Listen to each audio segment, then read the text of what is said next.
So problem 0 comes from the goal topic 2b in the course, which is to solve a linear equation that has what's called a fractional form. Fractional form here just means that the variable that you're trying to solve for, which is x in this example, exists within fractions on one side of the equation. And we want to get that x by itself, find out what value x has. So what strategy did you use for a problem like this to solve this equation for x? Okay, so one strategy we can use is to treat the right-hand side of the equation like a fraction problem. Find a common denominator.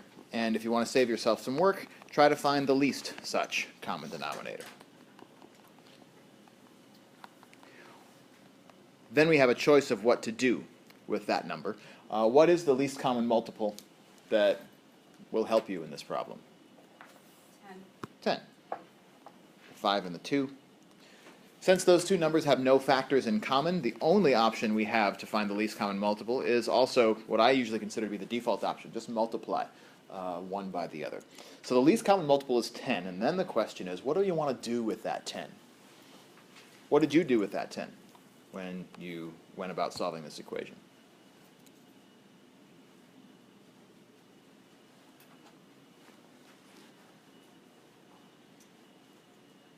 There's kind of two different ways we could approach this. We saw this on Monday. Yeah? I multiplied it throughout the whole equation. Okay, so one approach is to clear denominators. So first option, clearing denominators means multiply that number, that 10, by everything, left-hand side, right-hand side. Multiply through to clear denominators. That's kind of a nice option, in my opinion, because it makes the fractions go away right away. And the only fraction operation that you have to do is just the multiplication of a fraction by a whole number. So if I took that option, I would take that 10 and multiply by it on both sides of my equation. So the left-hand side would be 10 times 4. The right-hand side would be 10 times, and now here's the step that's often missed. Make sure you're surrounding the entirety of the right-hand side with a set of parentheses when you do this multiplication, to remind yourself that what's being multiplied is both of the terms, 2x plus 1 over 5, as well as x plus 1 over 2. Because the multiplication on the left-hand side is straightforward, 10 times 4. But the multiplication on the right-hand side, what do we have to do with that now?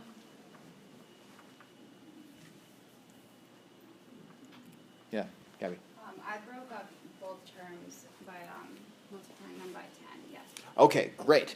So you're using a property of arithmetic that we call the distributive property, which says that if I multiply a quantity that has multiple terms in it, and here terms mean things that are added or subtracted. So I have subtraction going on inside of my parentheses, right here. I have multiplication going on the outside, plus or minus on the inside. Then that multiplication, according to the distributive property, has to apply to both terms inside the parentheses. So in other words, I'm going to be real careful about this, and I encourage you to do the same while you're still getting used to the process of doing these problems. And I'm going to explicitly multiply out 10 times the 2x plus 1 over 5. And then I'm also going to put a minus here, 10 times x plus 1 over 2. So there again, just to remind you, what we did was we used the property called the distributive property of multiplication over addition.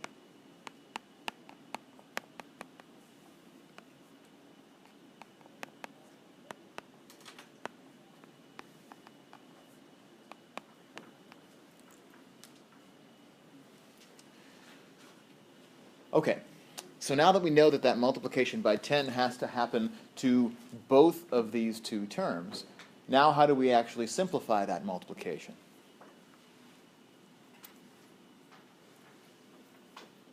What's the way forward here?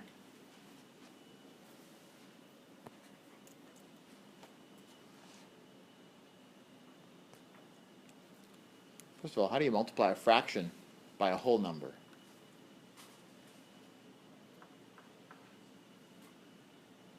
You can put it over, put the whole number over 1. Yeah. And then just multiply across. So I said 5 goes into itself once and then into 10 twice. And then did the same thing with the other term.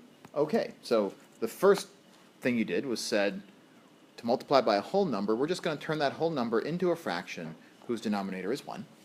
The second thing you said is then it becomes a problem of multiplying fractions where we know to multiply fractions we multiply straight across the numerator, straight across the denominator. So we would do that in both circumstances.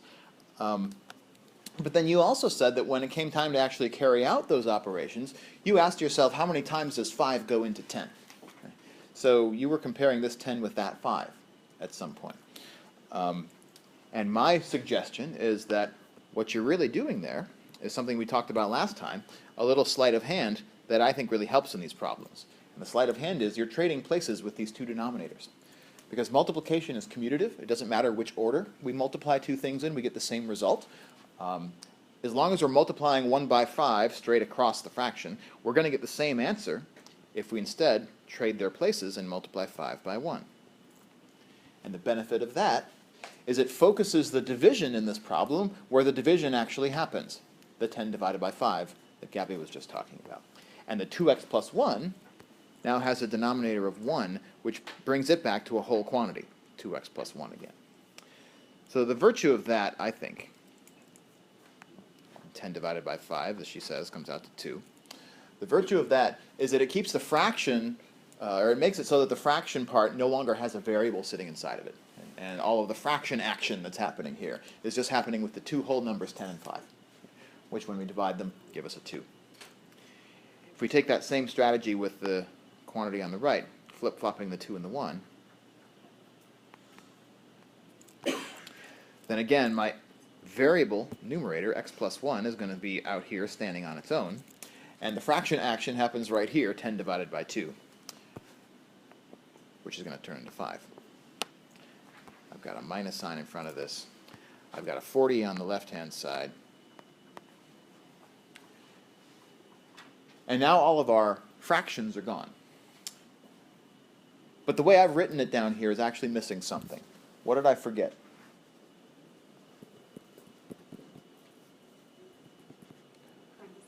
Yeah, we might all understand, or some of us understand what I mean by what I wrote here. What I mean is, we need to multiply 2x plus 1 by 2, and we need to multiply x plus 1 by 5. We understand, hopefully, that that's what I'm trying to do. But what's written on the page does not convey that meaning. Because as it's written, the order of operations would tell us that the multiplication of 2 by x right here is going to happen, the multiplication of 2x by 2 is going to happen here first, and this addition of 1 is going to happen afterwards. So this 1, as it's written, is never going to get multiplied by that 2. But we need it to be, because that 2 out in the front has to multiply the entirety of this expression. So the only way to have on the page an expression that means what we want it to mean is to surround that quantity with parentheses. You might think of it as follows. Anytime we have a fraction, the bar on that fraction, the horizontal bar here, groups together everything which is above it and everything which is below it. So the 2x plus 1 was already kind of from the beginning grouped together by a fraction bar underneath it. So when that fraction bar disappears, the group nature of those terms does not disappear. So we need to group it more explicitly once the fraction bar goes away. This, I think, is probably the most common error that people make working on problems like this, is that they forget when they do their multiplication that that multiplication ends up having to apply to all of the terms in the numerators of these fractions, and not just to the one that's out in the front. So long story short, when this multiplication happens, group together your numerators with parentheses. Otherwise, you're not going to end up multiplying everywhere that needs to be multiplied. Having taken care of the fractions, now what? How do we bring the rest of this problem home? How do we get the x by itself?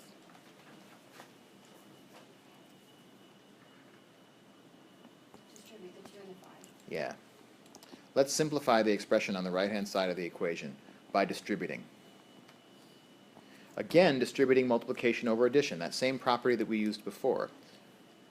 Distribute the 2, multiplication by 2, across the addition inside of the first set of parentheses, and distribute the multiplication by 5 across the addition in the second set of parentheses. And what I'll end up with is 2 times 2x, 4x, plus 2 times 1, minus, and now here is another opportunity for us to run into trouble. This minus is a subtraction sign, and it means that we need to subtract this entire quantity, which comes after it. So really, what I'm distributing here should be thought of not as a 5, but as a minus 5. Let's disambiguate that. Instead of thinking of this as a subtraction problem, let's think of it as an addition problem, where what we're adding is negative 5 times x plus 1. I think on the places to screw up in a problem like this, that ranks maybe second place on the things that people screw up. Change that subtraction into addition by the opposite, so that when you distribute, what you distribute is not 5, but instead negative 5. So when it distributes, it becomes negative 5x plus negative 5 times 1, or negative 5. Dropping a sign, having a negative sign where it doesn't belong, or not having one where it does, probably the most common error in all of algebra. So the more that you can do to be cognizant of where that can happen and try to avoid it, the better things will go. All right, so we distributed and we got rid of the parentheses. What happens now? Combine terms. Yeah, which terms? Yeah. Terms of the variable x and the number. Okay, so the two terms I have on the right-hand side of this expression with x's in them, and whose x's have the same exponent on them. We don't need to worry about exponents too much right now. We will later. But both of these expressions, 4x and negative 5x, have the same variable factor and the same exponent on that variable. And that makes them like terms. If I have a pair of like terms, how do I combine them together? What do we get when we combine 4x plus negative 5x?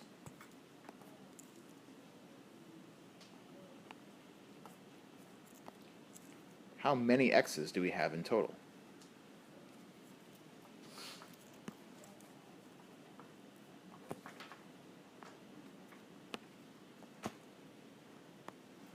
When like terms combine, they combine merely by adding their coefficients. Coefficient is the name given to the number in front of the variable. So here the coefficients were 4 and negative 5 on this pair of like terms. So when we combine them, the new coefficient is just 4 plus negative 5. What is 4 plus negative 5? Yeah, negative 1.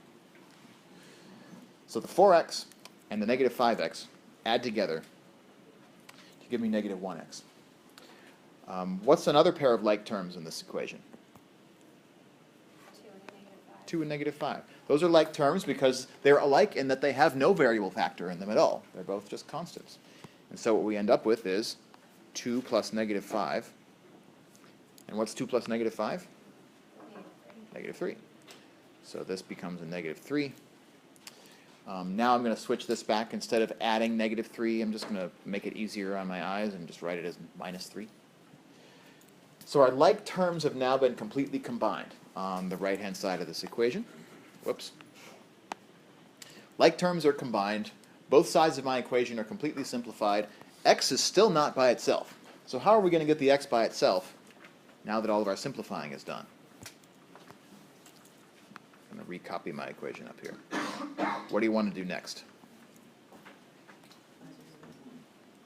Well, we have two options. We can divide by negative 1, or what's another option? We could add 3. So either of those options will work if you apply them carefully enough. But if you follow my recommendation from Monday, think about the order of operations used backwards. Think about SADMEP instead of PEMDAS. What does SADMEP tell you to do first? Yeah, look at subtraction and addition. Look for opportunities to make there be less stuff around your variable using subtraction or addition. And here, the addition step that you told me about, adding 3 to both sides, will accomplish that. So if I add 3 to both sides, on the left-hand side I end up with 43. On the right-hand side, I have negative 1x. And then what's my last step? Divide by. Well, so I don't want to divide by, yeah, I don't want to divide by negative 1x, because I want my x to stay where it is. I just want it to have no negative 1 in front of it anymore. Right. So when I divide by negative 1, the x is by itself, and on the left, what's 43 divided by negative 1? Negative 43. So we kind of looked at this problem. We broke it down into as many steps as we could here. But the most important stuff that was new happened right away in the beginning here. Well, kind of toward the end of the beginning. Because we started here by clearing denominators, the same way we talked about on Monday. We looked at what a least common multiple of the denominators was, 5 times 2, 10. And then we multiplied both sides of the equation by that number. And the resulting arithmetic made it so that we didn't have any fractions anymore. And the only really new thing, as far as today was concerned, was we had to be extra careful when it came time to multiply both sides, that we remembered to group the 2x plus 1s, for example, in these parentheses. So that's what kind of made this example more new than one we did on Monday. Otherwise, once we simplified the right-hand side and got down to this equation, 40 equals negative 1x minus 3, that's the kind of equation that we knew how to solve on Monday, just by reversing the order of operations, adding 3 to both sides, and then dividing by negative 1 to get the x by itself.